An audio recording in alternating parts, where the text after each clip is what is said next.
ಹೇಳಿ. Yesterday, Dharmendra Pradhan is resigned in the ministry. ಹಾ Dharmendra Pradhan resigned the ಶಿಕ್ಷಣ ಮಂತ್ರಿಯಿಂದ resign ಮಾಡಿದಾರಲ್ಲ ಆಯ್ತಲ್ಲ. ಧರ್ಮೇಂದ್ರ ಪ್ರಧಾನ್ ಅವರು ನಿನ್ನೆ ನೈತಿಕ ಹೊಣೆ ಹೊತ್ತು ರಾಜೀನಾಮೆ ಕೊಟ್ಟಿದ್ದನ್ನ ನಾನು ಸ್ವಾಗತಿಸ್ತೇನೆ. ಬರೀ ಅವ್ರು ರಾಜೀನಾಮೆ ಕೊಟ್ರೆ ಸಾಲೋದಿಲ್ಲ. ಈಗ ನೀಟ್ ಎಕ್ಸಾಮ್ಗಳು ಮುಂದೆ ಈ ತರ ಆಗಬಾರದು ಅನ್ನೋದಕ್ಕೆ ಒಂದು ಕಟ್ಟುನಿಟ್ಟಾದಂತ ಕಾನೂನನ್ನ ಜಾರಿ ತರಬೇಕು. ಸಾಧ್ಯವಾದ್ರೆ ನೀಟ್ ಅನ್ನ ಕ್ಯಾನ್ಸಲ್ ಮಾಡ್ಲಿ ಅವರು. ಅಂದ್ರೆ ನೀಟ್ ಇದೇ ತೆಗೆದ್ಬಿಟ್ಟು ಸ್ಟೇಟಿಗೆ ಕೊಟ್ಬಿಡ್ಬೇಕು. ಸ್ಟೇಟ್ನಿಂದ ಸಿಟಿ ಆಯಾ ರಾಜ್ಯಗಳೇ ಮಾಡ್ಕೊಂಡ್ರೆ ಅನುಕೂಲ ಆಗ್ತದೆ ಅಂತ ನನ್ನ ಅನಿಸಿಕೆ.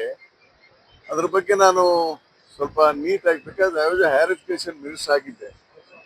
ಇದು ಆಲ್ ಇಂಡಿಯಾ ಮಟ್ಟದಲ್ಲಿ ನೀಟ್ ಎಕ್ಸಾಮ್ ಮಾಡೋದ್ರಿಂದ ಕರ್ನಾಟಕಕ್ಕೆ ಏನು ಅನುಕೂಲ ಆಗಲ್ಲ. ಇದು ಕರ್ನಾಟಕದ ವಿದ್ಯಾರ್ಥಿಗಳಿಗೆ ನುಕ್ಸಾನ್ ಆಗ್ತದೆ.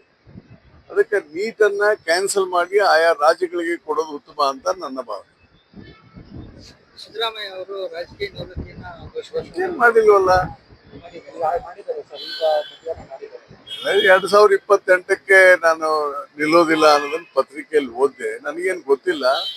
ಅವ್ರು ನಿವೃತ್ತಿ ಆಗಬಾರದು ನನ್ ಕೇಳೋದಾದ್ರೆ. ಈಗ ಅಂಥವ್ರು ನಿವೃತ್ತಿ ಆದ್ರೆ ರಾಜಕಾರಣದಲ್ಲಿ ಒಬ್ಬ ಮಾರ್ಗದರ್ಶಕರು ಇಲ್ದಂಗೆ ಆಗುತ್ತೆ.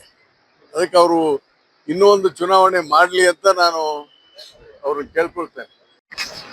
ಹೇಳಿ. Yesterday, Dharmendra Pradhan is resigned in the ministry. ಹಾ Dharmendra Pradhan resigned the ಶಿಕ್ಷಣ ಮಂತ್ರಿಯಿಂದ ರಿಸೈನ್ ಮಾಡಿದಾರಲ್ಲ ಆಯ್ತಲ್ಲ. ಧರ್ಮೇಂದ್ರ ಪ್ರಧಾನ್ ಅವರು ನಿನ್ನೆ ನೈತಿಕ ಹೊಣೆ ಹೊತ್ತು ರಾಜೀನಾಮೆ ಕೊಟ್ಟಿದ್ದನ್ನ ನಾನು ಸ್ವಾಗತಿಸ್ತೇನೆ. ಬರೀ ಅವ್ರು ರಾಜೀನಾಮೆ ಕೊಟ್ರೆ ಸಾಲೋದಿಲ್ಲ. ಈಗ ನೀಟ್ ಎಕ್ಸಾಮ್ಗಳು ಮುಂದೆ ಈ ತರ ಆಗಬಾರದು ಅನ್ನೋದಕ್ಕೆ ಒಂದು ಕಟ್ಟುನಿಟ್ಟಾದಂತ ಕಾನೂನನ್ನ ಜಾರಿ ತರಬೇಕು. ಸಾಧ್ಯವಾದ್ರೆ ನೀಟ್ ಅನ್ನ ಕ್ಯಾನ್ಸಲ್ ಮಾಡ್ಲಿ ಅವರು. ಅಂದ್ರೆ ನೀಟ್ ಇದೇ ತೆಗೆದ್ಬಿಟ್ಟು ಸ್ಟೇಟಿಗೆ ಕೊಟ್ಬಿಡ್ಬೇಕು. ಸ್ಟೇಟ್ನಿಂದ ಸಿಟಿ ಆಯಾ ರಾಜ್ಯಗಳೇ ಮಾಡ್ಕೊಂಡ್ರೆ ಅನುಕೂಲ ಆಗ್ತದೆ ಅಂತ ನನ್ನ ಅನಿಸಿಕೆ. ಅದ್ರ ಬಗ್ಗೆ ನಾನು ಸ್ವಲ್ಪ ನೀಟ್ ಆಗ್ಬೇಕಾದ್ರೆ ಹೈಯರ್ ಎಜುಕೇಶನ್ ಮಿನಿಸ್ಟರ್ ಆಗಿದ್ದೆ. ಇದು ಆಲ್ ಇಂಡಿಯಾ ಮಟ್ಟದಲ್ಲಿ ನೀಟ್ ಎಕ್ಸಾಮ್ ಮಾಡೋದ್ರಿಂದ ಕರ್ನಾಟಕಕ್ಕೆ ಏನು ಅನುಕೂಲ ಆಗಲ್ಲ. ಇದು ಕರ್ನಾಟಕದ ವಿದ್ಯಾರ್ಥಿಗಳಿಗೆ ನುಕ್ಸಾನ್ ಆಗ್ತದೆ. ಅದಕ್ಕೆ ನೀಟನ್ನ ಕ್ಯಾನ್ಸಲ್ ಮಾಡಿ ಆಯಾ ರಾಜ್ಯಗಳಿಗೆ ಕೊಡೋದು ಉತ್ತಮ ಅಂತ ನನ್ನ ಭಾವನೆ. ಸಿದ್ದರಾಮಯ್ಯ ಅವರು ರಾಜಕೀಯ ನಿವೃತ್ತಿಯನ್ನ ಏನ್ ಮಾಡಿಲ್ವಲ್ಲ. 2028ಕ್ಕೆ ನಾನು ನಿಲ್ಲೋದಿಲ್ಲ ಅನ್ನೋದನ್ನ ಪತ್ರಿಕೆಯಲ್ಲಿ ಓದಿದೆ. ನನಗೇನು ಗೊತ್ತಿಲ್ಲ. ಅವ್ರು ನಿವೃತ್ತಿ ಆಗಬಾರದು ನನ್ ಕೇಳೋದಾದ್ರೆ. ಈಗ ಅಂಥವ್ರು ನಿವೃತ್ತಿ ಆದ್ರೆ ರಾಜಕಾರಣದಲ್ಲಿ ಒಬ್ಬ ಮಾರ್ಗದರ್ಶಕರು ಇಲ್ದಂಗೆ ಆಗುತ್ತೆ.